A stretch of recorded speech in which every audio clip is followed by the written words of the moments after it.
Passing through the veil of mystery, seeking answers no one is brave to ask. This is Bound to Truth.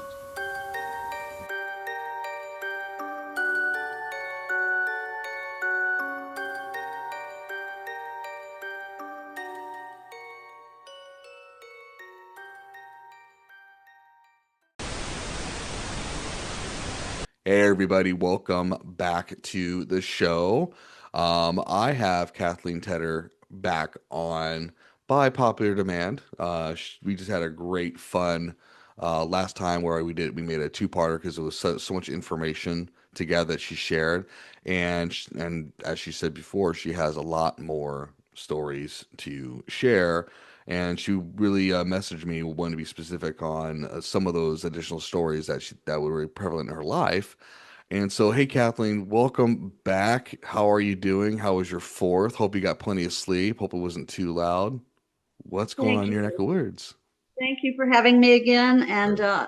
today I would like to bring out the two most important spiritual, I feel, spiritual experiences that I've had, which I've given you that list of what I think in my life are more important than the abductions or the anything more. So we'll go Let, over that. let's. It was noisy. I was out here in the country in the rural land, and I was worried about the horse and the donkey out there. But we also had thunder and lightning with the fireworks here. So Oh, wow. That's a it, trifecta of consequences.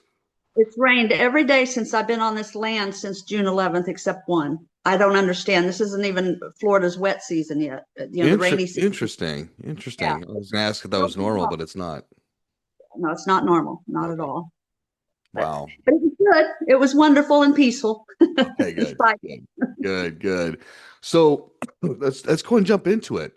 Take over. Let's hear it. Let's hear. Let's tell the people the stories. Go for it. I would love to.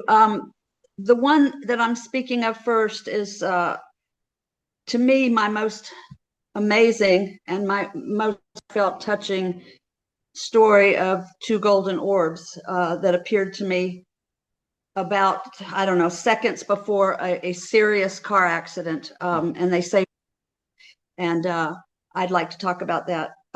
My daughter, 2006, and my daughter was driving a brand new Honda Pilot, and I was the passenger. And it was about 5:10 in the afternoon, rush hour, and we were on the interstate heading south out of Tampa. She was going to my uncle's place to put his house on the market. She was in realty at that time. Mm-hmm. And so we're in the car, and I could see on the opposite direction a lady looked like she dropped a cigarette and leaned over to pick it up. And when she leaned over, I knew instantly she was going to hit us. She was going to cross all the lane, cross the median or whatever, and hit us head on. And at that moment that I realized that, two golden orbs about the size of a basketball, both of them, Mm-hmm. and these orbs were so beautiful. They were like moving and glowing, and they were the brightest gold. I've never seen gold as bright as what I was experiencing. And they were here between my daughter and I, and time slowed down right away. And I sort of got two visions at the same time. One is that my daughter turned the wheel to try to avoid the lady, and we were rolling. The other one was, I guess it was that they were showing me that how to survive it. And the one came over towards my ear right up next to me, and it telepathically said to me, tell your daughter to hold the wheel straight, not to turn it, not to turn the wheel, hold it straight.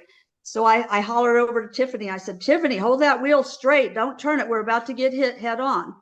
And then she realized that's what was happening. She saw it then at that moment. And then that one kind of went pop and it disappeared. And the other one moved over towards my ear, and it said, turn your upper body as far as you can to look at your daughter. So I kind of did, as much as I could, I did like that.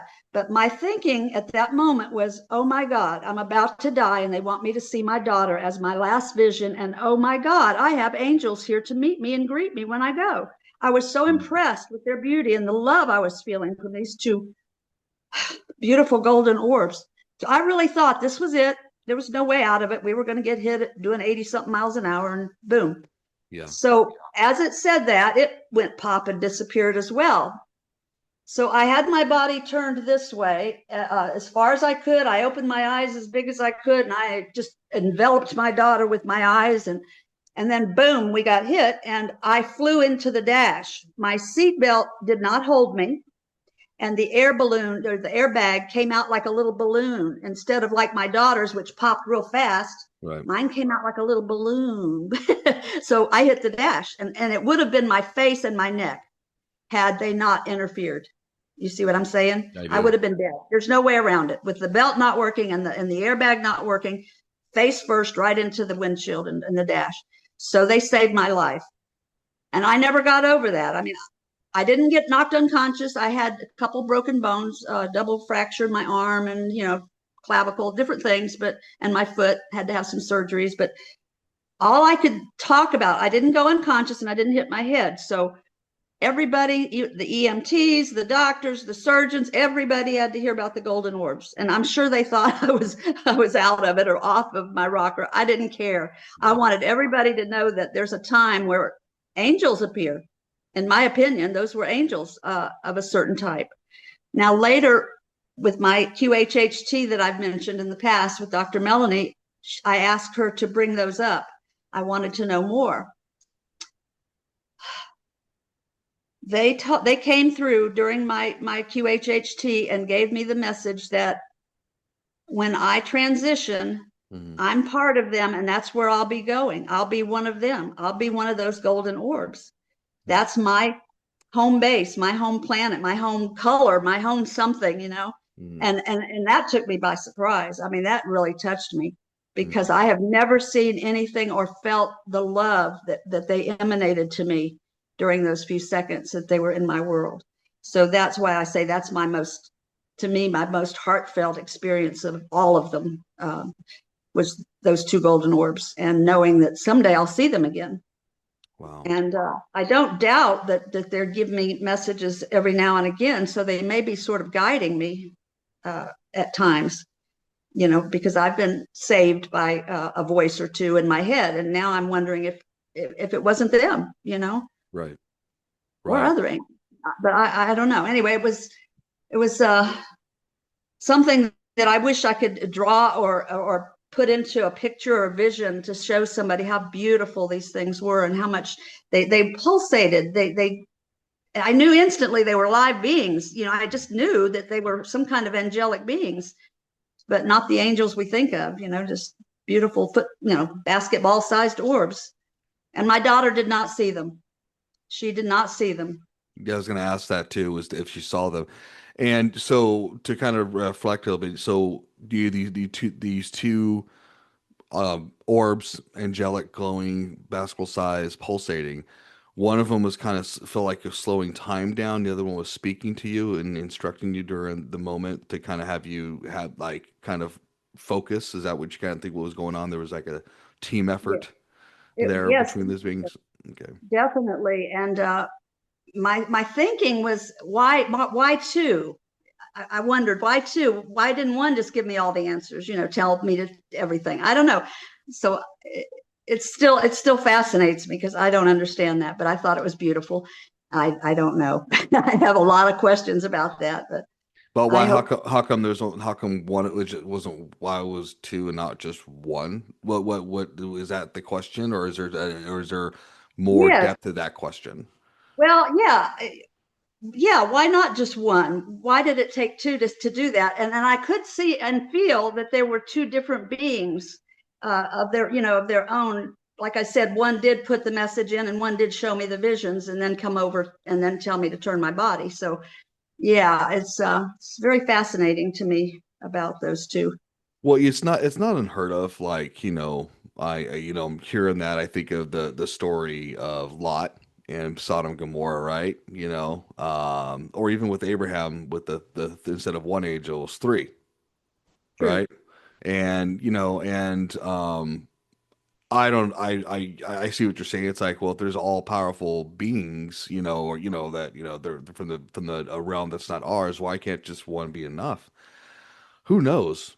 purpose like anything else, right? You know, it's just like like if it's like, why not have, you know, why one mechanic or one person, you know, why do you have to have four or five people? Who knows what maybe it's a relationship teamwork building thing. I don't know what the minds of the ultimate universe thinks in their progress, but it's pretty cool. You got a 2-for-1 deal. So So I wanted to bring that one out, which we didn't get to talk about, because like I said, that to me is the most important one that I've experienced. right, Um, right. Not only, well, it turned out to be an 8-car involvement, Oh, and jeez. nobody else was hurt. I was the only one hurt, and my daughter didn't. She got a little tiny burn on her wrist, and maybe her knee hit the dash, but no injuries. Well, Um, thank God for that not happening. No, there was no deaths. So, you know what? And maybe those were there to help facilitate the rest of those things that are going on. I'm sure they were. Yeah, They I mean, probably left me and popped into the next car. Who knows? yeah. Who definitely knows for sure. I mean, it's a wild hunch, right? I So, remember the lady in the eighth car was pregnant, and I was all concerned about her, but I couldn't walk to go ask her if she was okay because my foot was broken. oh So, my but goodness. I found out she was fine. Okay, Everything was. good. So, did the doctor say anything besides you telling this over story? Like, this was a very lucky thing? Was it like, I don't know how you survived? Like, anybody kind of like look at it saying, no way. How did you live through that? Well, my arm was broken in 2 places, a compound fracture. One of them was very sharp and pointed and could have very easily punctured through. But Mm, somehow I remote viewed my injuries, and I knew that if I let the EMTs manipulate my arm, or even in the emergency room, if I let go of my arm and let them do x-rays or do anything, if I let go of my arm at all, I was going to lose it. I just had that gut feeling, and sure enough, the surgeon said I saved my arm by doing that. And but I actually could remote view. I saw the sharpness of the part of the bone. And anyway, now I have some lovely plates in my arm and all as well.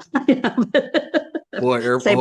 hopefully you don't get thrown off by airports and the security protocol if you ever fly. But you're like, no, let's take my feet on the ground. No, Uh, I've made it through those so far. okay, good. Yeah, I have one in my ankle from nothing extreme like yours. Mine was oil slick on my motorcycle, and it was Oh, just in first gear, and I did the wrong thing and put my foot down and popped the ligaments ouch. off that. That was fun. I didn't know I needed surgery till 2 weeks later. I just put a boot on. I thought it was just a bad sprain, and my doctors are just like, "How the heck are you walking on this thing?" Oh my, I don't know. yeah. I was raised, if you're not dead, you're good, you know, and just keep living and keep trucking. Oh God. So before going to your other stories, you know, two questions. One, have you seen these orbs again at times recently, continuously, or was this kind of that one time event? And then two, anything else we're missing from that story that you want to share?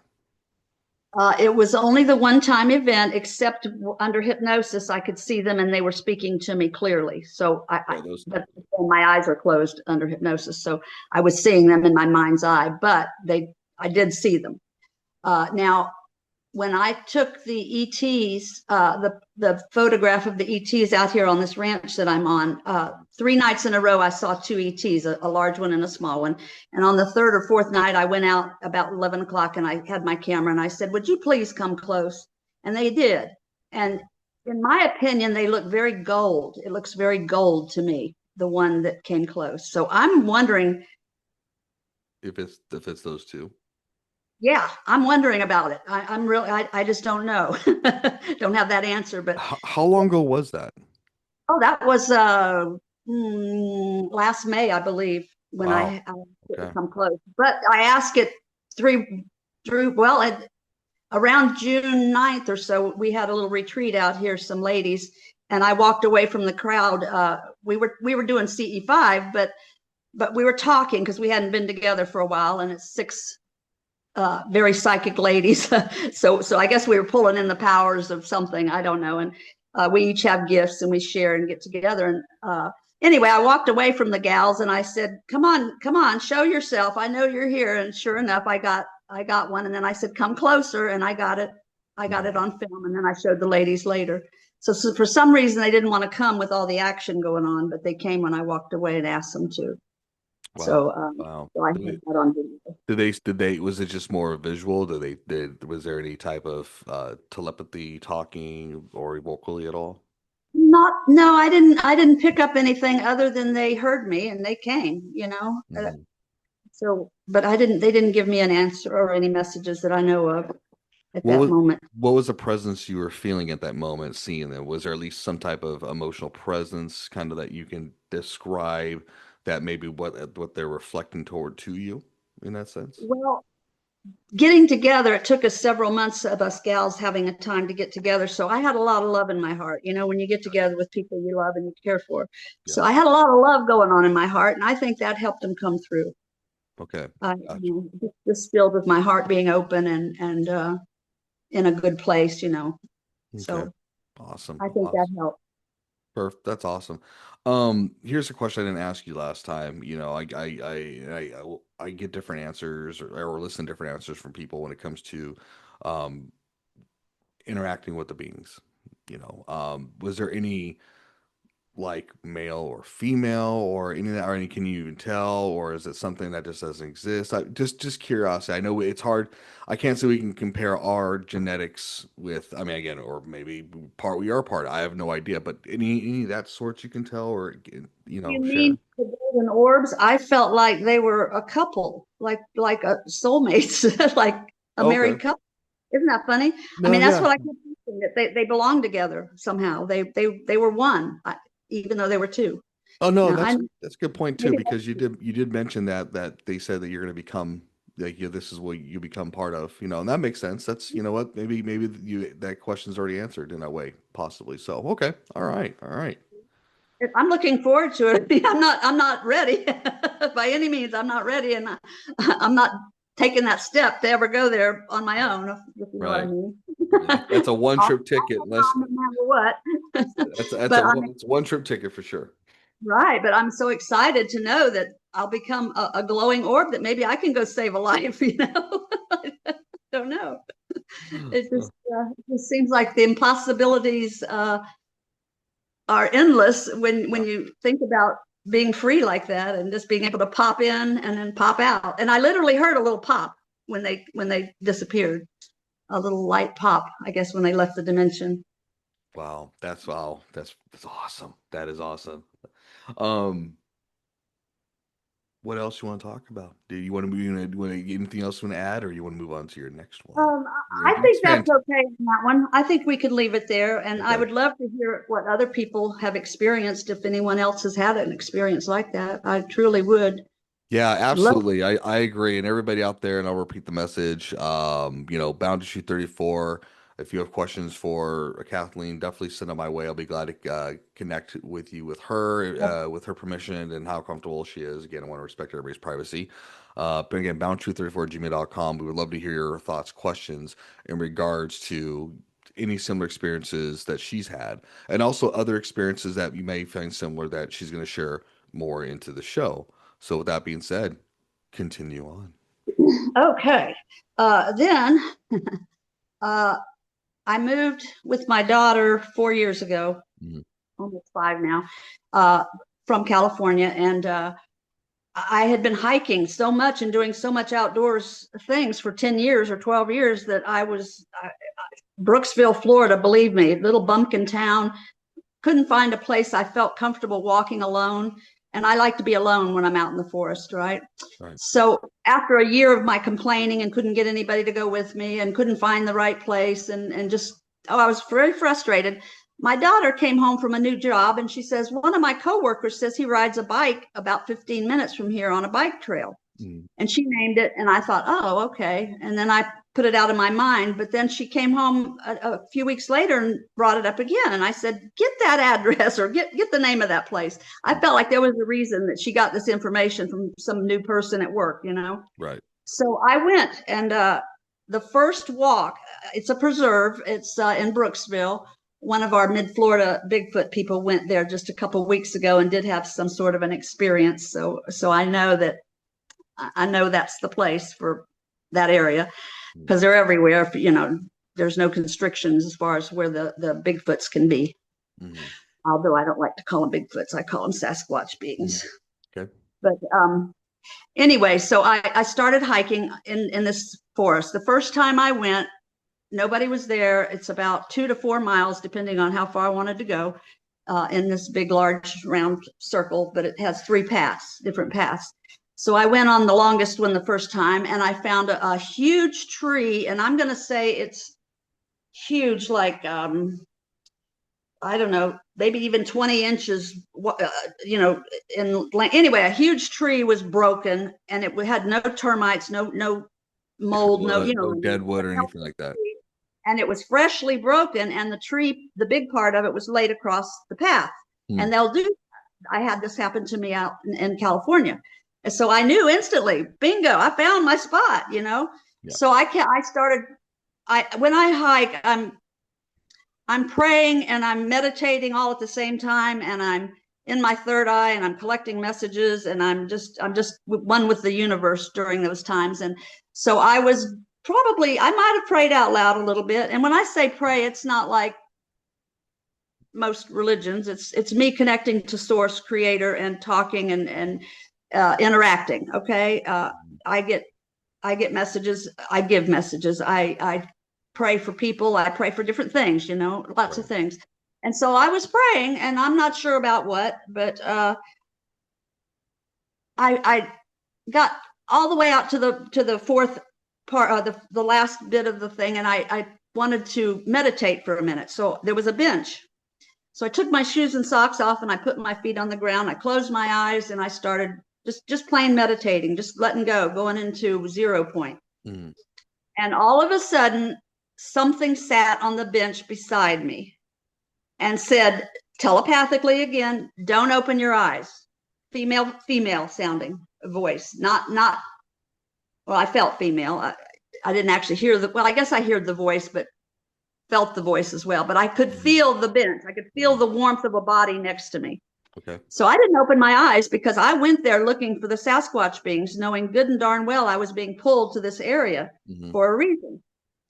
So for a few minutes, it was silence. And then she said,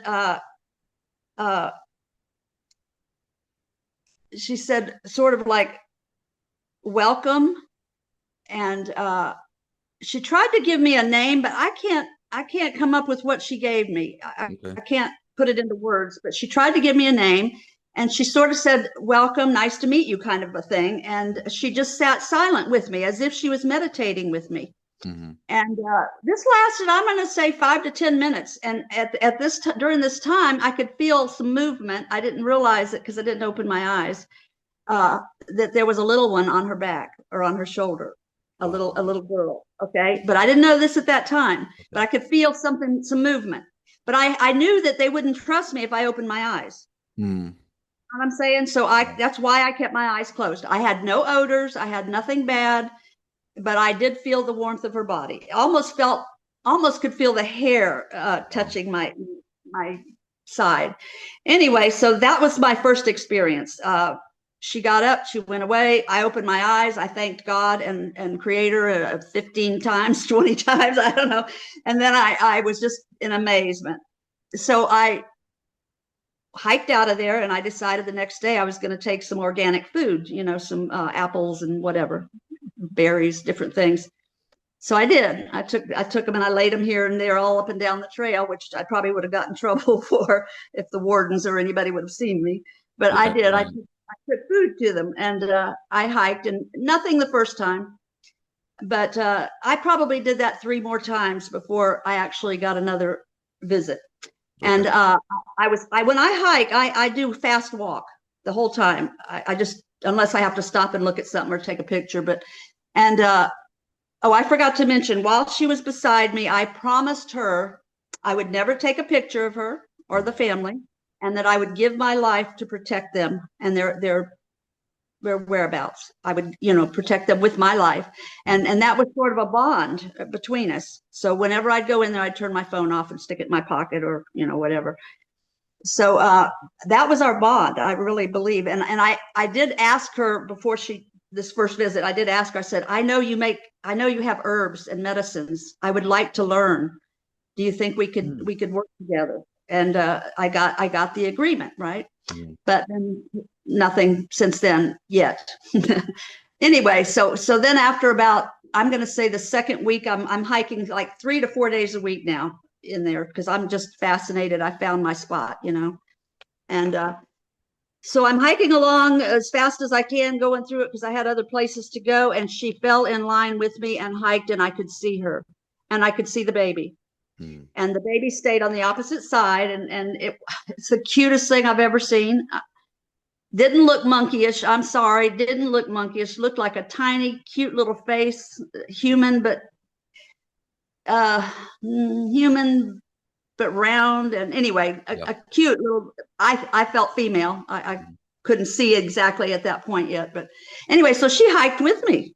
Hardly anything was said. She just hiking along with me. I'm hearing every footstep. I'm feeling her and I'm seeing her, but I don't want to stare and be rude. You know what I mean? I'm just trying to continue my hike and let's see where this goes. I don't want to startle her. I'm just impressed that I have this connection. So I did that, and I went through my walk, and she got off the trail and went her way, and I went to my car, and again, thanking God all the way home, and tears in my eyes, and just tickled to death that this happened again, because I thought it might be just a one-time something that I only could see in 0-point meditation. Right. But now I got to visibly see her.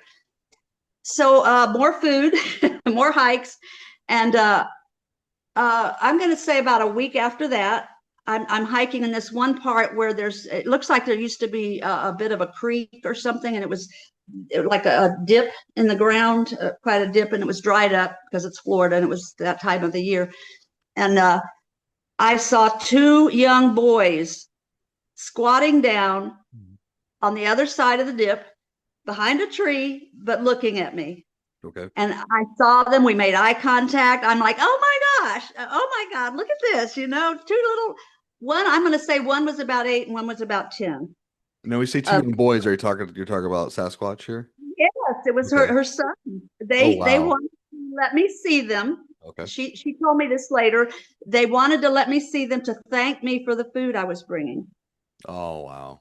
That's right. And I was just, I'm telling you, I cried a lot of tears with these people because I'm just so amazed and that they accepted me and let me see them. Right. Right.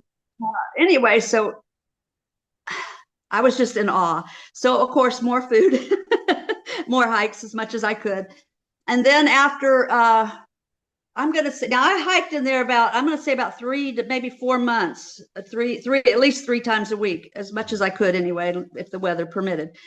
And then just before the 2 hurricanes hit in Florida, about 2 weeks before, she got in line with me while I was hiking again. And she said, we're going to be leaving. And she said something about water, but I didn't catch it, just like I couldn't catch her name. I'm not sure exactly what she was telling me. But when I look back now, I think she was telling me about the hurricanes and they had to leave, which turned out that part got hit pretty good as it turned out. But regardless, she put into my mind water running north and south. I could just see and understand water running north and south. And so I thought, well, the only thing I know is St. John's River here in Florida runs north and south. So I'm thinking she was telling me that's where they were headed. Okay. I do. Okay. That was my gist of or what I felt was happening at that moment. So then a couple days later, and I'm going to say now it's just barely the week before the hurricanes hit, I'm still hiking through there. I'm still taking food here and there. And I didn't see the 2 boys again. And I didn't actually see the female, but I got messages from her while I was hiking. Things like she said, yes, we can share medicines. Yes, we have a one God. We have a supreme being that they all under. Well, there are different ones, like I said in the last videos. There are several different types or clans of them, but of hers, more like Native American. They get together. They have certain holy days, so to speak. I don't know what they are. We didn't get that deep, but she was letting me know that they get together in huge groups at least once a year, and sometimes for other reasons. Maybe I was thinking maybe births or something special like that. And she did say she'd share medicines with me, although I don't think I've gotten that with her yet. Okay. Anyway, so the last time, just before the hurricanes hit, I'm just about out of my walk, and nothing happened. And I see my car, so I'm a couple, I don't know how far, but I could see my car in the parking lot. And then I'm going to say maybe 3-4 more minutes of hiking to get to the car. And I started getting a static electricity. My hair stood up, my body was getting all, and I could hear static electricity, just crackling in the air. And I looked to my left, and there was a big tree, and half of a Sasquatch male was standing on one side of the tree, and the other half was pixelated, the side right by the tree. And I could see half of him, but only half, and then the other part was sizzling or whatever that like electricity, like Right. Yeah. Anyway, and he looked at me, and I looked at him, and it was almost like a smile. He had one arm up, the one that I could see solid. He had it up, and I was froze. He was about 8 foot. I mean, he was big. I didn't feel any fear. I just froze because I've never experienced anything like that, especially knowing that crackling was some sort of an open dimension or portal or whatever, however they do what they do. Right. So anyway, I kind of froze for a few minutes, and I didn't even move my eyes. I just didn't even take a breath. I just stayed that way, and I soaked it in as much as I could of the vision. And then I took a deep breath, and I went on to my car, and I thanked him, and I thanked the good Lord again, and got in my car, and I was just like, oh my gosh. Well, then within a week we had the hurricanes, and they closed my little park. But I knew that they were leaving, and that's why the mail let me see him, I think, sort of like, thank you, I appreciate you, we're leaving now, and things like that. I just got this overall feeling that what a blessing to see a family of 5, right? Yeah. That is all amazing. in a few months, just all in a few months in a little preserve. Now, I will say this preserve worried me because it's a game preserve, and I saw in all those months, I saw 1 woodpecker and 1 bunny. So where are the animals? It's a game preserve. Where are the animals? I not even birds. Like I said, 1 woodpecker and 1 bunny. So that kind of made me think that they had to leave for food, probably. Not even deer or anything, huh? Nothing of that. Just wow, that's interesting. Wow. And I would go early in the mornings, mostly because I didn't like to be around the people. There wasn't very many people that would come through. Just maybe on weekends, somebody would walk a dog or 2, things like that. But yeah, there was hardly ever any people when I went, so which I loved, and I felt safe there. Somehow I felt I could handle that place quite well. Well, it's I mean, it's the God-given. I mean, that's what I call it. That's for me, the church. I mean, that's something that we didn't artificially create. It's there. It's Right. that there's that spiritual connection where this is real, right?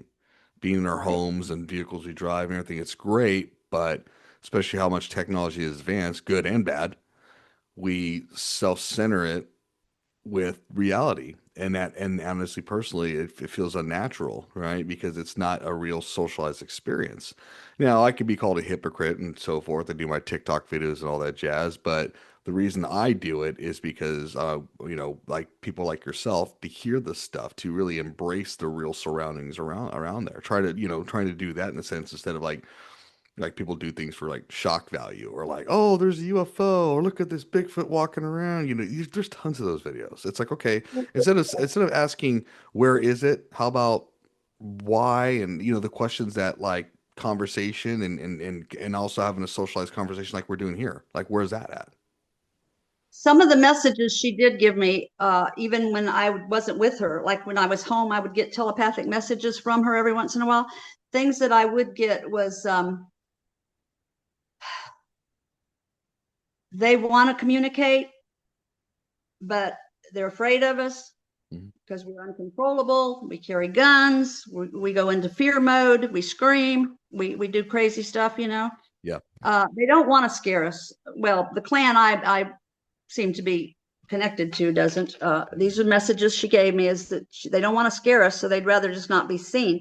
She Mhm. also said that they laugh at us because when we go out and we hit trees and we make noises and stuff, the minute we touch our feet on the ground in their territory, they know we're there. We don't have to hit trees, and Mhm. they know. And she told me that. She says, you don't have to look for us. We know you're there. If we Right. want to show ourselves, we will. And it Right. was kind of like that, which I wanted to tell people that for their own good, because sometimes when you're making a lot of noise, they're just sitting back laughing. Mhm. They're not a bit concerned, and they're not going to show themselves usually. I mean, Right.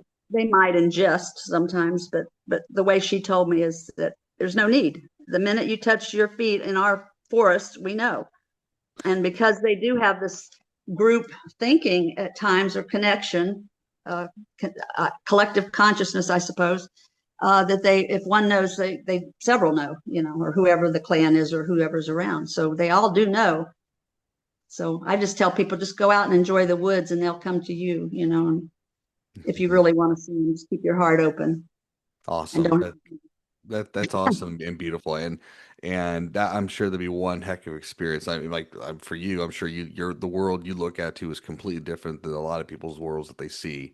And just kind of hearing you and your story, you talk about, I I go from here to there, which is awesome, but it's like, I don't worry about a thing. I'm enjoying what I'm meant to do. I'm enjoying, this is what life is. It's like, like I go to that, you go to the old Bible scripture thing where it's like, well, if God cares about these two sparrows, why wouldn't he take care of you, type of thing, and that's cool that's cool to see that. And I gotta say this, I'm encouraged and just at all that you are doing that as for all these years, because that's something I would like to do. And there's part of me sometimes where I want to quit my job and just sell my house and just travel around and do that and just kind of have that experience, not worry about those things that just pretty much we're wrapping our lives in and then dying for something that is so artificial, right? When it comes to money and currency, we need it, but yeah, but I gotta say, I'm encouraged by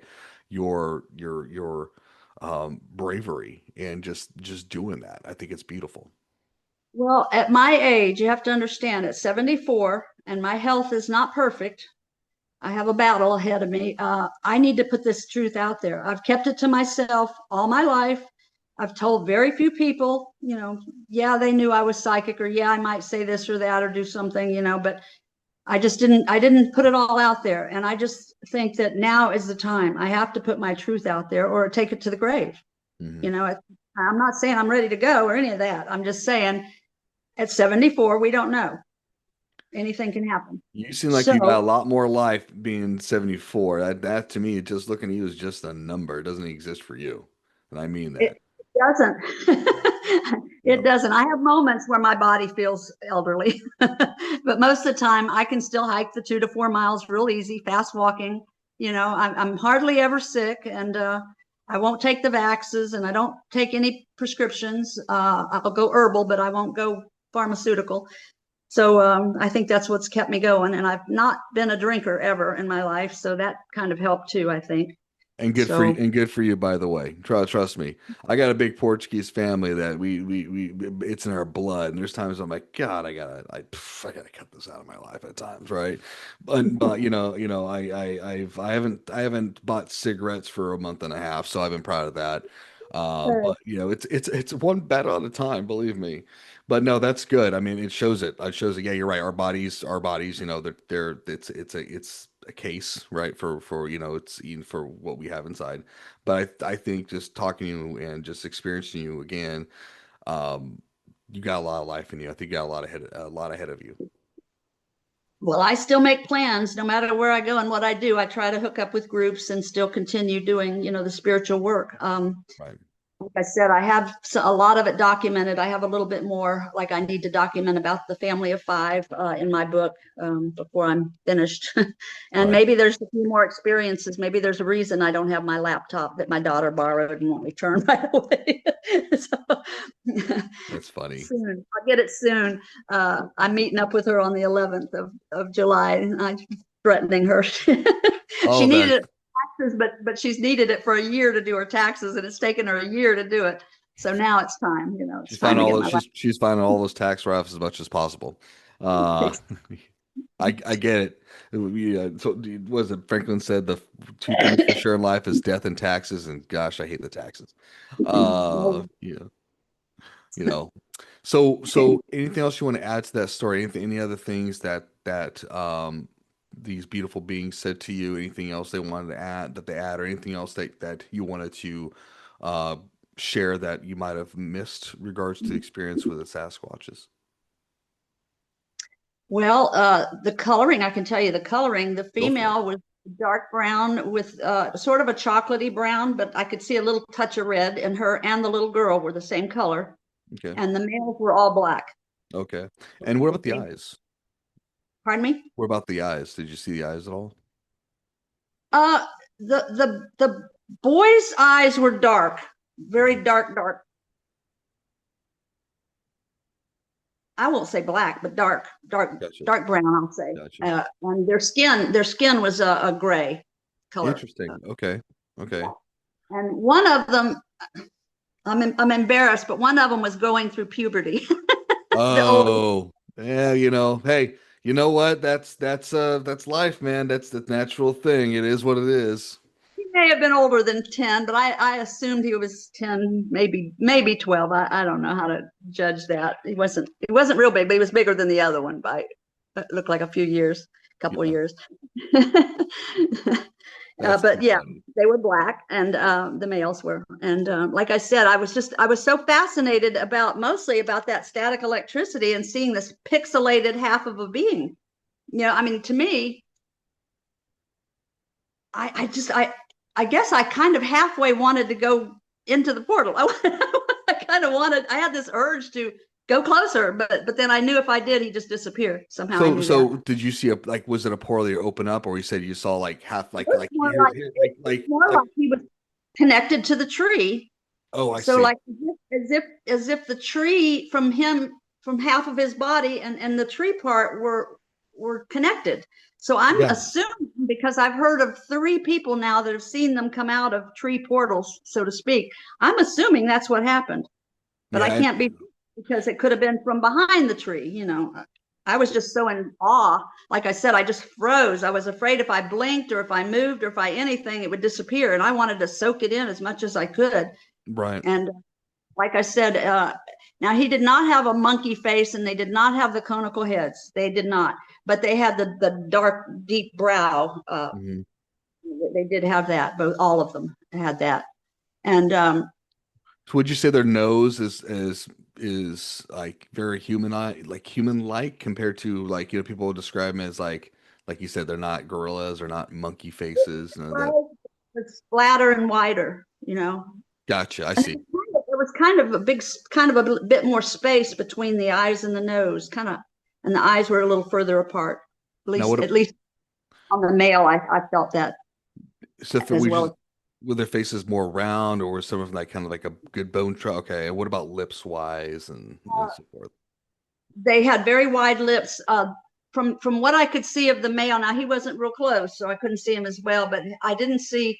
I saw more of a straight line, and with the female, she had more curvy lips. Okay. But they did have very wide mouths. Have you seen any photos out on the internet or any pictures that closely resemble to what you've seen that captures close to I the likeness? Actually, I'm not sure, but I think it's John Urban that does some caricatures, and he does coloring books for Sasquatch, and he has been drawing some things and putting them on the Mid Florida Bigfoot site on Facebook a bit, and he's putting more of a Native American look to them, and that's what I seem to see. I see high cheekbones, and uh, just more Native American, and I'm seeing him draw some of those, and I'm finding that he's the closest to what I've been seeing and experiencing All right, so far. you said his name's John Urban. John Urban. Sometimes he goes by famous John Urban. That's pretty awesome. I'm just curious on something. He has coloring books, Oh, and okay. Yeah, and he does all kinds of caricatures and anyways, a great artist, and I got to meet him recently at one of the dinners that we had. Uh, Interesting. about some, Has he seen Sasquatch himself, or what? I don't think so. From what I last read on one of his posts, he has not yet seen them, but he has some connection. I have full belief that they will show themselves to him, though, when Interesting. he's ready. Yeah, I Awesome. do. Awesome. That's cool that he does that. That's really really cool. So that's wow. That's pretty fascinating. What inquisitive people drive. It's almost funny. It's like, even the most like I'm a very inquisitive person. I'm not here to hunt anything or try to capture with a net or cage it. I'm just more of like I want to get to know you. I want to understand. I want to communicate. I want to look at the world bigger than how I'm seeing it in the moment of my life. And, that's why I ask questions. Some people are like, stop asking questions. I'm like, why not? The good Lord gave me a brain. Use it. Yeah, I'm very curious. That's what got me into all this, I think. Oh my Because I'm goodness. very curious. So, Like you said, I'll walk out into the woods as far as I can to be, curious or to satisfy something that I intuitively feel, because I do have that blessing of getting these intuitive messages or whatever. no, and that's beautiful. And I love, like, Randy, I've mentioned Randy many times. He's got communication with the Sasquatches. Tons of times he says he's seen portals. Had what he calls mind speaks or telepathy Mhm. for many decades, and he posts a lot of things online. For you, and maybe Randy hasn't shared this story yet, but for you, the I'm hearing, based on what you're telling me, that you weren't just seeing and talking to one, you were experiencing a whole family, which Family of five. I which is pretty freaking cool, right? They let you into their circle for a bit, They and were that's pretty letting me awesome. know some things in a way. They were letting me know we are a family. Put this out there. These hunters cannot keep coming in here and killing us. You know what I mean? I was getting messages from the experience, bigger and badder. You know what I mean? And Right. that's why I really wanted to put it out this time on this video about how important it is. I know people get scared and they have a gun in their hand and boom, they're going to just pull the trigger. I get it. I get it. But sometimes they just want you to leave. Sometimes there's might be a new birth, new baby, Right. new things going on, mating season. I don't know, I'm not into their world that close yet, but Right. there's different reasons they want us out of their area. And Gotcha.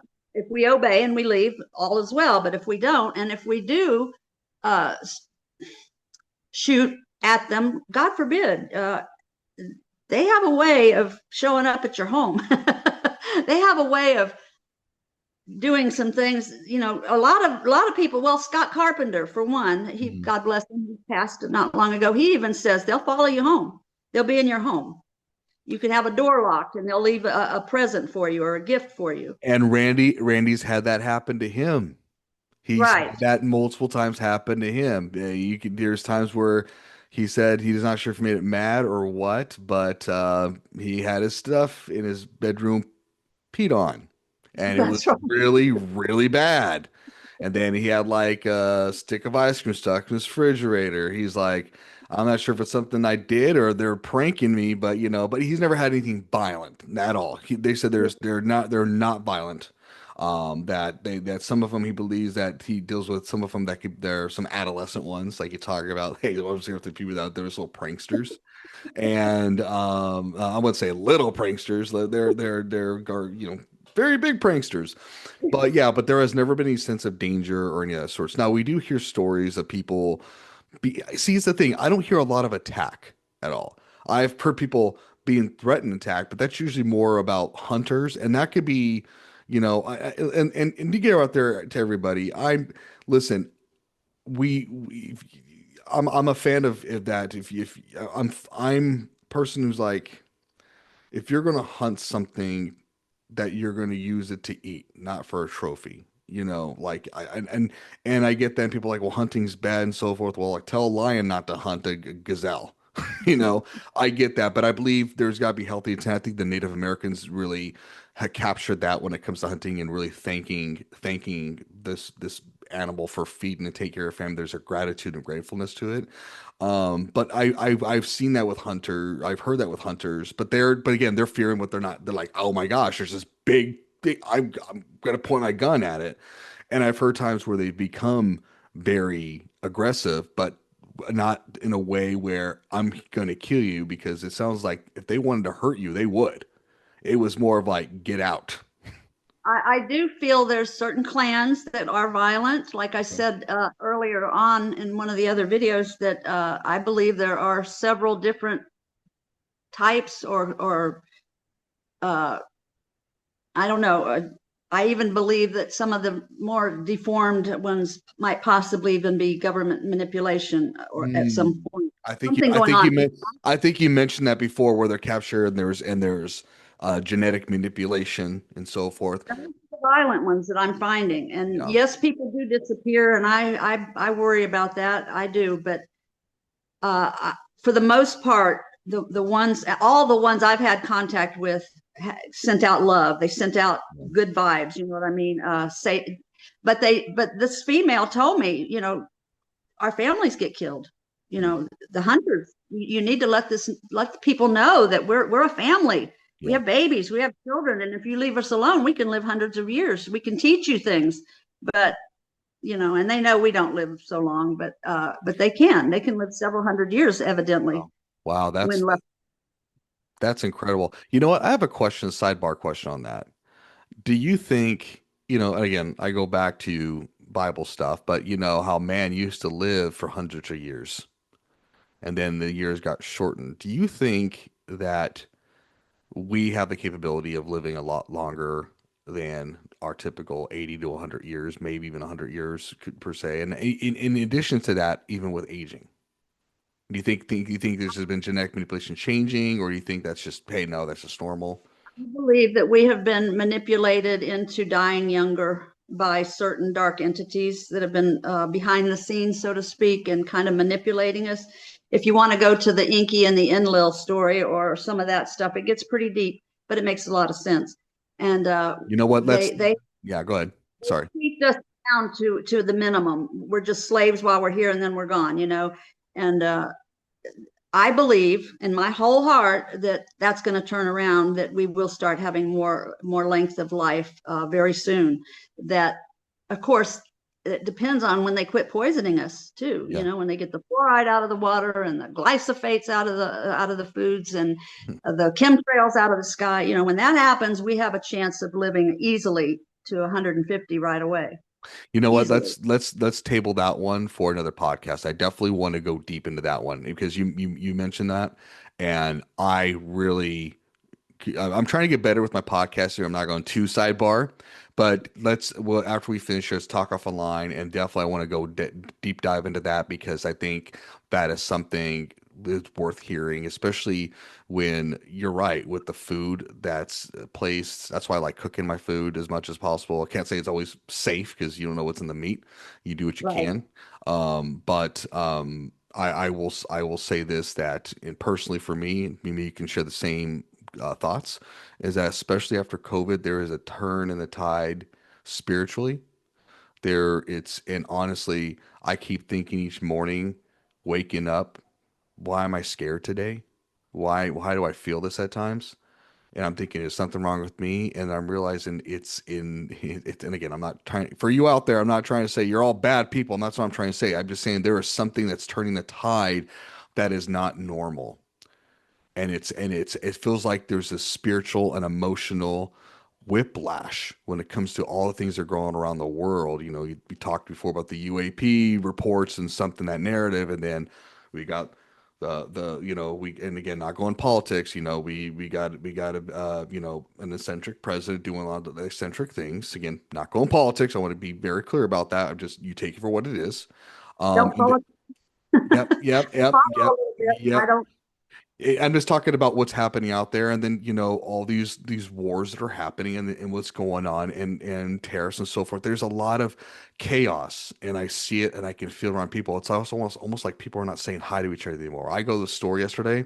It's 4th of July, and it was No one said hi. It was like, get out of my way. It was like they give you that look, right? And I'm just trying to be polite and all this stuff. You get a few here and there. And then Fourth of July was chaos. It was probably the worst Fourth of July. I already shared briefly with you. It was, we're talking to a few people with stuff briefly, and then uh, my my former wife Jen, she's in California right now, and there was a fire 2 houses down, being fireworks going off. So there was this all this. It was as all there's all this, and then a friend of mine who was camping, it was clogged up with streets and traffic. It was like this was like the worst Fourth of July I've ever seen. And so again, sorry to I'm hijacking the. I went on a ramble myself, and I'm sorry, but that's just me. That there's this turn of the tide that I've never felt before. That is like a birth pains to hoping something that's going to open our eyes be better. I also happened to notice the last day or two the Schumann residence. Have you happened to paid any attention to that? No, It's off the charts this week. I mean, I don't understand it all, but I follow it with this one gentleman, you Mr. said the Schumann residence. Yeah, the Schumann residence has been off the charts like it's never been before since it's been started to be recorded, evidently.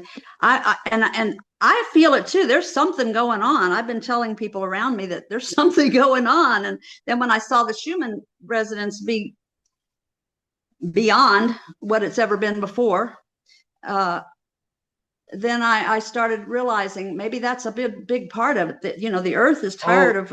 You talk about okay, make sure it's right. Schumann, and I just want to clarify for the audience, really. So Schumann resonance Yes. are so reading the definition are a set of electromagnetic frequencies that exist in the Earth's atmosphere, specifically between the Earth's surface and the ionospheres. These resonances are essentially standing waves of electromagnetic radiation primarily triggered by lightning strikes, the most prominent frequency around 7.83 hertz, which I've heard about hertz affecting frequencies in people's beings. There's studies about that, even frequencies opening portals. I heard about that. That's a whole nother story. Interesting. Yeah, Okay, gotcha. Thank you. I just wanted to make sure I understood it and everybody else understood what I was talking about. there's Interesting. a gentleman on YouTube, Mr. MBBB or MBB333. Anyway, he puts out a little report all the time, about 10 minutes long or something like that. He has the longer ones, but I only watch the short ones.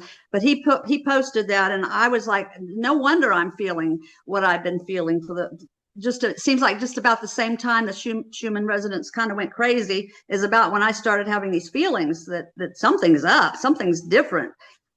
They say it's sort of the heartbeat of the Earth too, whatever that means. The Schumann resonance is the heartbeat of the Earth. And the Earth is a being, and the Earth is ascending, and the Earth is making changes, and she is cleaning herself up because of what damages we've done to her. So anything's possible, anything's possible. Yeah, agreed. Agreed. And the Earth is living, and if people don't figure that out, what the Earth's alive? Well, duh. It has trees on it. It has water. It has fish. It has us. Wow.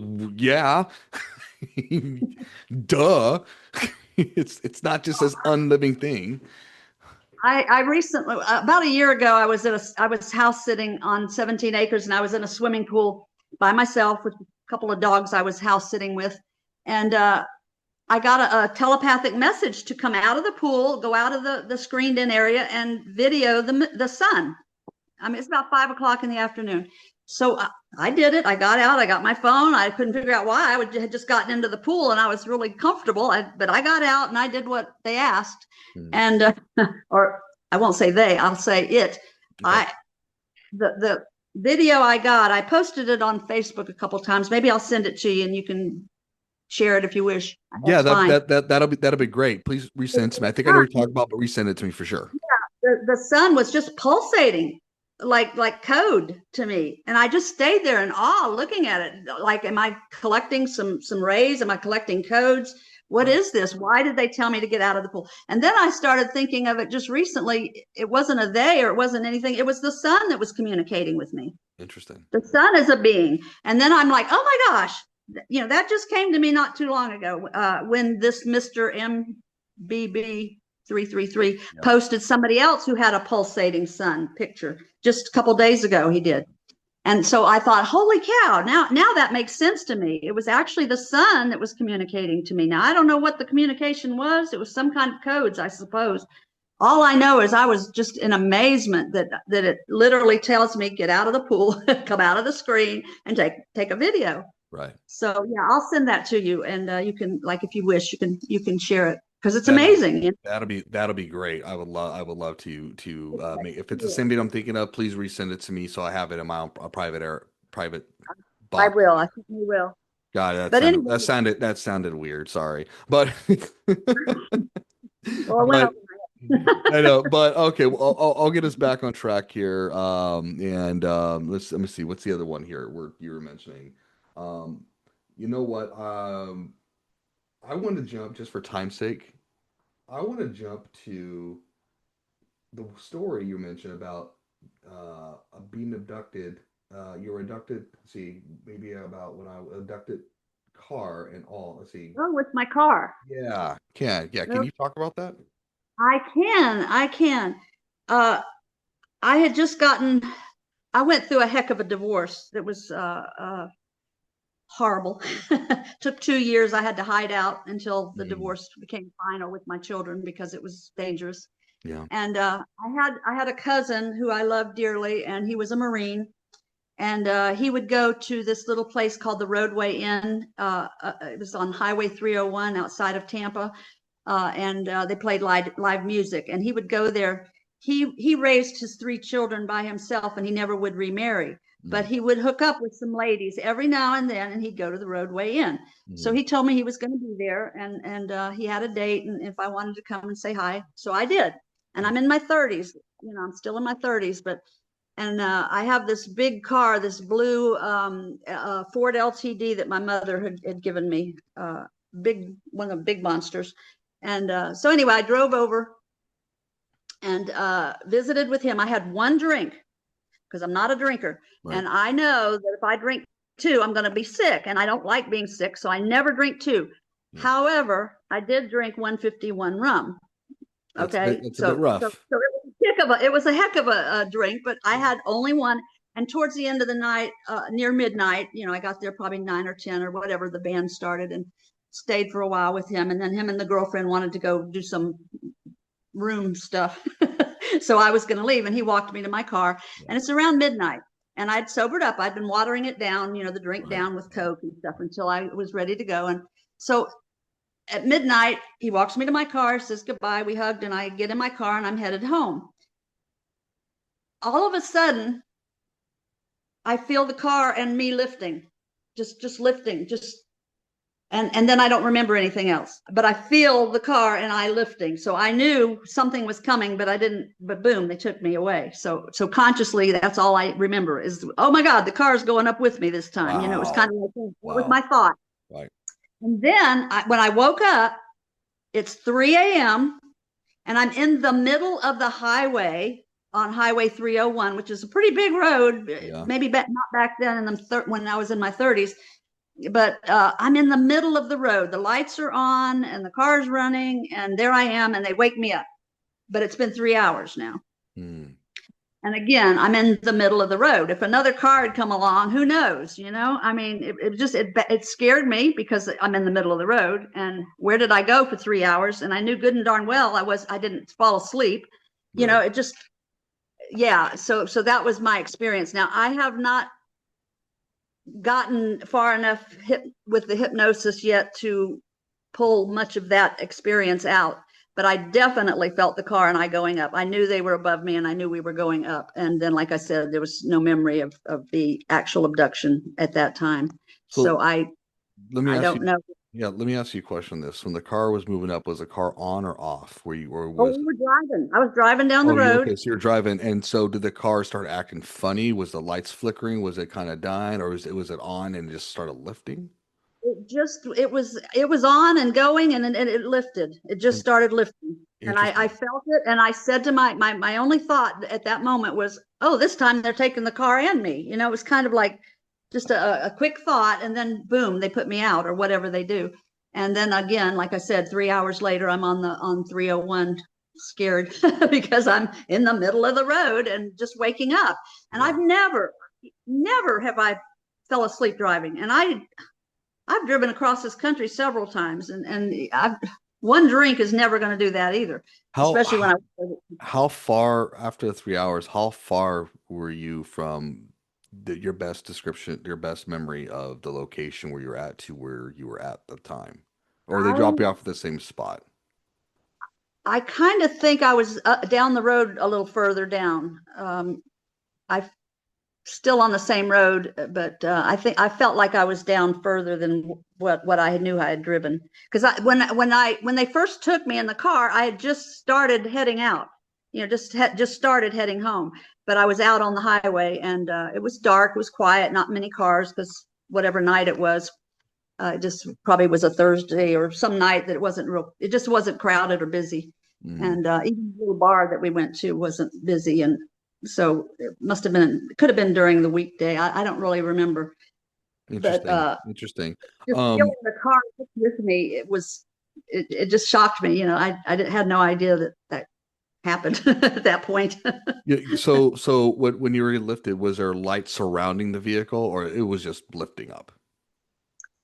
I didn't have but seconds to think about it, but I don't remember. It was quick. It was just quick. Yeah, Wow. it was very quick, and I don't remember seeing a light. But as I'm going up, I knew that they were there. Whoever they were, I knew that it was above me. So I kind of knew that much. But I was saying, here we go. Only this time they've got the car and me. Um, was there any changes to your wardrobe after the fact? Like, or were you still kind of like, I'm still dressed the same? I've heard stories with people when it comes to clothes being put on the wrong way, or certain things that they notice that I didn't do that, or I didn't change this, or anything of that. Or is it just kind of like, okay, I'm good, I'm getting out of here? I pretty much thought, I'm getting out of here. I can't believe this happened, and I just went home and went to bed. I didn't look, I didn't think about it. I've never really thought to look for scoop marks or marks on my body. I never did, because that's something I'm just finding out over the last few years, Yeah. that I know about in those days. And I just never did. Like I said, I have fragmented memories, but under hypnosis, it really started opening doors to where things are, making sense, and more floods into my mind about each experience. So, but yeah, I would like to get a chance to go into that deeper with a hypnosis session one day. Have you And find tried? out. Have you not tried to do that yet, or is it something that you're kind of, or is it something like, I don't know if I want to know? I mean, what's kind of like? I do, but it costs money to have, Oh, that's hypnosis, true. and I was blessed with my other session. Somebody blessed me with the money for my other session. God bless him.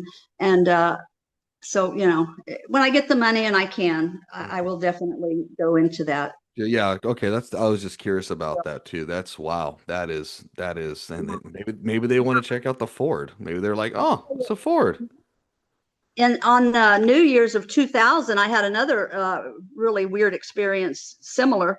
My son was an adult, and he had his best friends over, and they were going to party, and my mom had property, so it was okay to put off fireworks and whatever. So I filled my trunk up with fireworks, and I brought it home to the kids, and I said, I'm going to go out. I want to hear live music.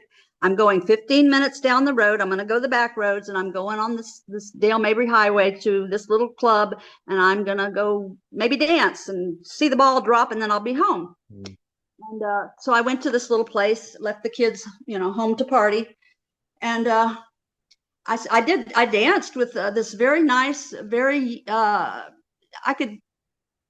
I guess he was a little younger than I, but anyway, a Marine, a nice Marine came, and we sat and talked, and we danced together. And when the ball dropped, I said, okay, guy, well, I don't remember his name. I said, could you walk me to my car? I have to go home. And then, there's lots of ladies in there. You can go back and hopefully still have a good night, but it's not going to be me. Yeah, no, totally get it. Totally get it. So he walked me to the car, very, very polite man, and walked me to my car, and I got in and I started to head home. No, nothing out of the ordinary. I pull into my driveway, and there's my son's best friend, Kyle, who's no longer with us, but he's standing at the gate, and one of the other young men are at the gate, and he's going, Mom, where have you been? Because I was mom to him too. And Mhm. where have you been? And I said, what do you mean, where have I been? I told you where I've been. I went, and when the ball dropped, I left and I came home. I wanted some music and to get away from you guys, as a joke. Yeah, And yeah. and I said, why? Why are you standing at the gate? And he goes, we were worried about you. And I said, what are you talking about? I'm Yeah. thinking, what? You guys should be drinking and partying and doing whatever you do. Yeah. He showed me his watch. It was 3:15. So I had left right when the ball dropped. It's a 15-minute ride. And I ended up pulling in my driveway at 3:15. Now this was 2000 of New Year's 2000. I have a question with you on this. This is two stories where it's around 3 o'clock in the morning. That's right. Have you had, is that the only times that you've had that, or was there times where it's around 3 o'clock in the morning that you're back to your awareness from these experiences? And there's a reason why I'm asking that question. I'll have to think on it, but some of my dream visions have been around that time too. And I wake up and I sit up and I've had this, for instance, I don't know if I've mentioned about the Kursk, the ship that, oh, well, there's a story and a half. It was a dream vision, but there's a story and a half in there, a real spiritual story. We'll have to talk about it if we have time. Anyway, when I woke up from that, it was happening at around 3:15 in the morning when I had that vision. But I went back to sleep until I woke up, and then I realized the importance of what the heck I had just experienced. And I went out to tell my mother. I think I should tell you this one real quick, huh? Sure, go for it. Go for it. Excuse me. Okay. I was asleep, and I left my body, and I knew I was out of my body, and I had my left arm was up, and I was like Superman. I was flying into the night sky, and I looked back and I could see the earth. I could see my body. I could see me leaving, going far, far out into the universe, around the earth. I went around the earth, and then I found myself going into some dark, cold water. Just still with my arm up like Superman. Only one arm though, not both. And I was into this cold, dark water, and I could feel it. I mean, it wasn't cold, like painful, like it would be to my body, because I was in my spirit body, and I didn't feel the cold, but I knew I was in this cold, dark water. And I see this hull of a ship, this huge hull of something, and I go through it. I absolutely went through the hull of the ship, and there's 3 men on my right, and they were in navy blue, zipped up, like mechanics wear, monkey suits, I call them. Yeah. No, I know what you're talking about. Yeah, go ahead. Okay, like mechanics wear, sort of. And there were 3 men in blue, and they were on my right. And then there was one man on my left, and he was in a white shirt, like a captain, like a officer. And they were screaming. They were in fear. They were horrified. They were drowning. They were dying. They were something horrible. And I reached out still with that left hand out. I reached out and I grabbed a hold of the man in the white. I grabbed his hand, the man in the white shirt. And I found myself pulling him with me out of the ship, out of the water, up into the heavens, up into the sky, and literally to the light. I held this man's hand and brought this man to the light. And when I handed him over, there was like this light, hard to explain. It was like I handed it to a huge hand that reached out and took them in. A huge white glowing, everything was so glowing white light. I mean, I can't explain more than I thought God's land, okay? I mean, Gotcha, I felt like gotcha. Different realm. Yeah. Like a soul retrieval. I don't understand it, right? And then I'm thinking, why couldn't I grab the other 3? Why didn't I get them all? And I felt like I saved this man somehow. Anyway, but as I was pulling the man out, I looked back and I read RURSK on the ship. And when I woke up at 3:15, I wrote that down, RURSK, and then I went back to sleep till morning. So this was so real, and I knew the love that I felt while I was in the light. I knew that love like it was very familiar. I knew that I had took this gentleman's soul to Creator somehow. I don't understand. I don't know. It's over my head, but that's what happened. So I wake up and I go into the living room, and my mother is in there, and that young man that met me at the gate, Kyle, was in there, and I told them the story. I said, "Oh, I had this dream last night, and I was out of my body." And I told them the whole thing. They knew I had some strangeness and gifts, but they didn't quite understand out of my body, probably. But anyway, I explained it to them, and then my mother said it was a Sunday. I know that because she said, "Go look at the Sunday paper." I picked up the Sunday paper, and on the headlines was the Kursk, Kursk. I just pulled it And up right now. Wow. I was broken because those three men I had to leave behind screaming. They could see me. They could see me in my spirit body or whatever. And I guess they were already gone and they were in their spirit bodies. I don't understand. It's really deep. But Well, again, before we move on to that one, just to let you know the experiences that I've had with John when we've gone to different areas of paranormal surroundings, and again, this is just what we discovered, that sometimes there's things that keep people around. Again, this is a submarine, but here's an example. Limestone is a big thing when it comes to the paranormal and keeping things intact and at bay and not be able to move forward. And with this disaster, we've heard stories, but there's things between, again, to so far experiences, that there's ghosts and there's demons and poltergeists. And the tragedy, what I've heard, what I understood, is that when somebody's going through such tragedy and confusion, that their spirit just does not leave, because it doesn't not know maybe that they're dead, and that they're reliving this nightmare over and over again. I'm again, that's terrible. I don't know if you ever heard the show American Horror Story, the first season of that show, where they're all that's that the murder house, but it's all the spirits who died. They're all trapped in this house. And yeah. I'm wondering if that's the case. I don't know why it was just one person, and why couldn't you get the others? Who knows the story behind that? But yeah, it was a Russian submarine, a nuclear submarine. Was it 2000 or 2001? I No, can't quite remember. 2000. You nailed it. Wow, this Yeah. is whoo, this is I'm spooky. sure I guess that year. Yeah, But yeah, yeah, that was well. I started wondering, it was he a relative of mine, some distant relative that I was saving? Why him, and what was my connection to yeah. this man? And I don't know. I asked a million questions. I started following all the pictures I could find of the ones that were deceased to see if I could find the gentleman. I never did really find. I guess I didn't really research. I don't even know if I had a computer back then. But anyway, it was probably did. But anyway, I didn't do the research. But I'm still to this day curious about the why one and not the others, when they were all reaching out to me, and I, being out of body, I felt like I had enough power. I could have pulled the ship up if I wanted to. Right. I did. I felt like I could do anything.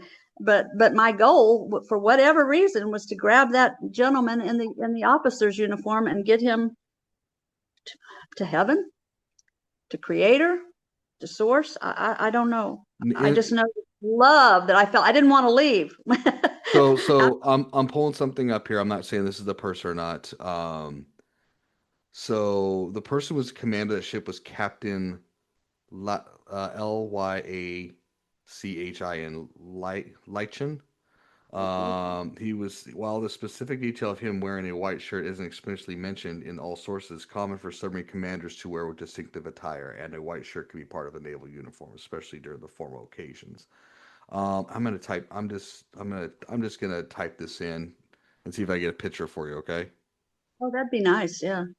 Uh, Like I said, to me, I've had a few of these dream visions, but that's one that really, really, it was so meaningful to me to be able to know that I took somebody to back to source or to creator, and the love that I felt there, that when I handed him over, I kind of wanted to jump in that giant hand with him because yeah, I it was know. like a giant glowing bright hand with Yeah. like five fingers that came out. I mean, huge hand. And I kind of laid him into that. I gifted the hand to the man's spirit to that hand. And Okay. anyway, Yeah. No. that's been. I'm listening to you. I'm gonna pull an image and see if I can get that shared. And this could be the person, it could not be a person. I've just thought I'd just give it a shot.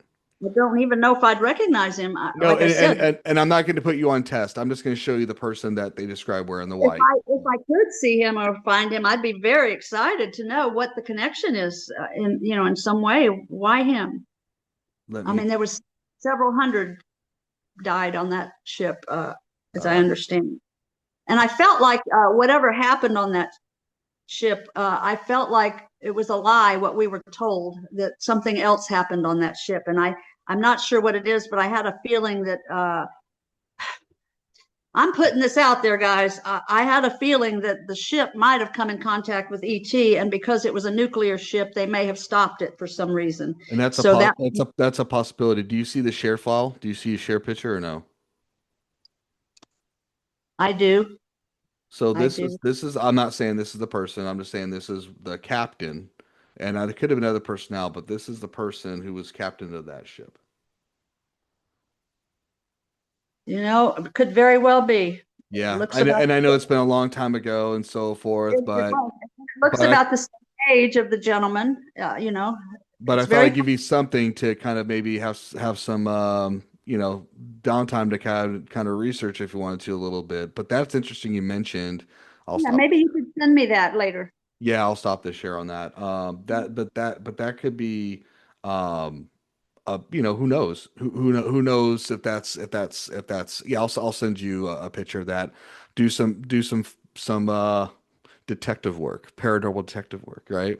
That's how I call it, the X-Files type of stuff. I would love to know if anybody has any UFO sightings in that area of the waters during that time, because that's what I felt happened. It was a underwater craft. Whether the ship hit the craft or the craft was stopping the ship because of the nuclear bombs that were I don't know.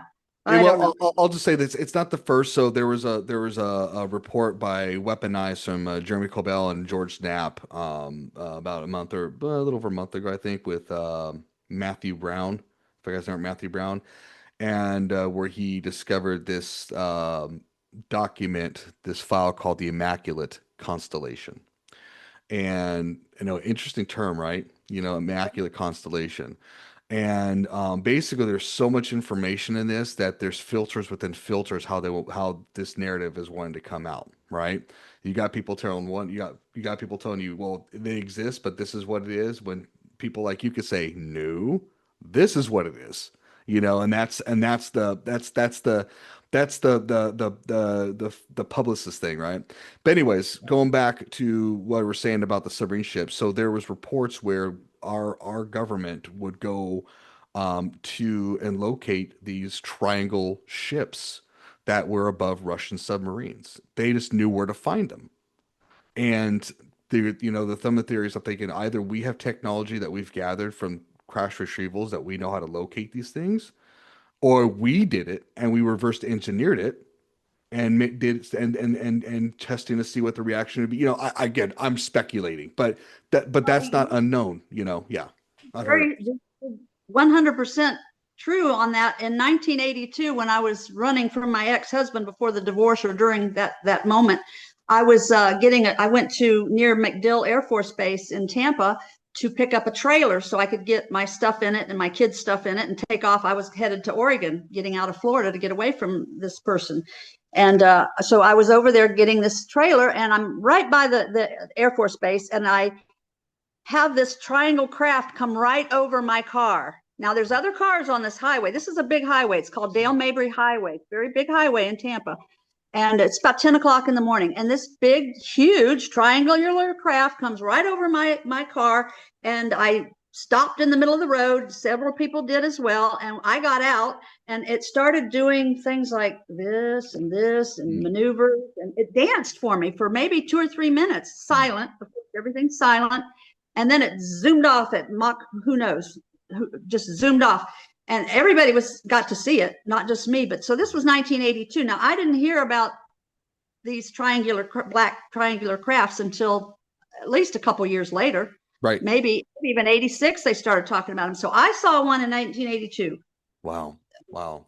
Early And 82. and there's theories behind it if it's something that we've re-engineered.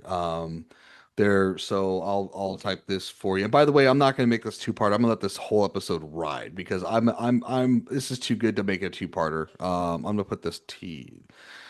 I'm gonna do a share here with. I thought at the time, because I was near the Air Force Base, that it was reverse engineered. Even though I didn't understand what reverse engineered was yet, I had a feeling that that's what they were doing, is trying out some kind of a new technology from ET, because I was familiar with that all So my so life. I'll share this with you. This is a supposedly picture of this object, and there's another one I'll click on too. Share that really quick. So let me know when you see it. Yes, I do see it. It's So this the is one the more to the right, but this it had no lights, it had no seams, and it was right over me. I mean, I felt like I could throw a rock and hit it at so first when. here's this one, and then here is these. Okay. Yeah, more So like the first one. I think it seemed like it was wider. what the first one you said? Yeah, So this is the alleged what's called TR3B that is right. supposedly reverse engineered. Now, I'm not saying that that's what that it's not non-human intelligent or extraterrestrial, but it could be possibly us re-engineered. That's like the big thing right now, is these triangle ships. And again, I just thoughts and theories, but I thought I showed that to you because that is something that is starting to come out more in a recent times, regarding triangle shifts. But you're talking about, I saw this in 1982, Yeah, it yeah. might have been 81. It might have been, I can't remember what month I left. And we were talking more about saucers back in those times. I mean, I was what? Yeah, the term is flying saucers, flying saucers, flying saucers. You don't hear triangles until recently. Well, I had seen at that point in my life, remember in my other video, I mentioned about the cigar shaped one. So I knew saucer shaped, and I knew cigar shaped, and I knew mother ships because I had a couple experiences visualizing, seeing them, in broad daylight and different things like that. So that I knew, but I did not know about the triangular craft until it came right over my car. Like I said, it was as if it got my attention. I mean, when I think about my life, I think, gosh, I should have paid more attention because I had a lot of stuff happen, a lot of stuff. Well, there's And also stories too, and I was listening to the confessionals, with Tony Merkel. That's a great podcast. I started listening to him a few years back, and he's just grown exponentially, and he's just a good guy. And again, this is just going a different rabbit hole regarding bloodlines and how bloodlines are important, certain genetics that not a lot of people have, and that's why maybe this is what the abductions are. There's a spiritual element to it. That's not just from his show. There's other talks, even from oh my gosh, what I forgot he was in Fox before, but that there's some type of spiritual element regarding these entities and beings. And of course, people are going to say they're interdimensional, they're friendly. Other people are going to say they're demonic. We don't know. I don't know. I'm not trying to stick to one label or the other, but the whole thing comes around is regarding these people and their DNA, something special about it. well, I And am RH negative, yeah, and I am a little drop of Native American, yep, two drops, maybe three, yep, and I have German, mostly British, and Celtic, Irish and Scottish. yeah. I have what they seem to. Oh, and green eyes, and I'm left-handed. All those things seem to be something that they seem to be interested in, from what I've been reading in the Yeah. many books. So I am right there with all those things. If that really does make a difference. It's a big talk. That it's like I said, it's not from one like that. That's an episode that we're listening, but that's been the circle rumor reel is about people's genetics and their special genetics. There's a lineage of some sort, and that there's again a spiritual element to it. People ask, well, how has spirituality got to connect with ETs, and how would it not? How, I mean, we don't we have no way to fathom it in a way, and it takes people to be open-minded. The reason I think people don't talk about it is because people like to be in their own little world, and I get that. No one likes change. I don't like change in certain things, but at the same time, we got to understand there's a reality that's been here before all this. That's always existed, and that's the truth. And when the Bible, I'm not a Bible quoter anymore. I once was Mhm. years ago. But, Mhm. when it says God knows every tear we cry and every hair we have on our head, I mean, creator or who, whatever you Yeah. want to say, Hmm. source. Sure. Uh, if that's true, then they do know each and every one of us individually, right down to our little cellular, Yeah. whatever, and our DNA and what have you. So, it kind of makes sense to me that the genetics does play a part in it in some way. Yeah, and thanks for echoing that. I was just really curious about your thoughts with that, especially your experiences, because the other friend of mine, John, who's talked to my podcast, talks about his abduction experiences and his kids, and they're connected. His kids talk about the visit. They'll tell him, "Oh, they're coming tonight. They're coming tonight," and they would know. And there's a video. I'll try to find it. I have it in my drive of one where you see a door slam right open, and there's Oh, this big light coming through because he has cameras and it's he's got a lot of kids. He wants to make sure kids are safe, right? He is just like any parent would. And then another where you see a tall being, um, like from here, its face comes in and then moves out like quick. And it was wow. a tall gray. Okay. It actually got me teary eyed because not just because I was scared, or it was like emotional, like, oh my God, this is firsthand. I've seen videos online. You don't know if they're real. This is firsthand security footage of what I'm Wow. seeing. And it just like shook me. I was like, oh my God. Right.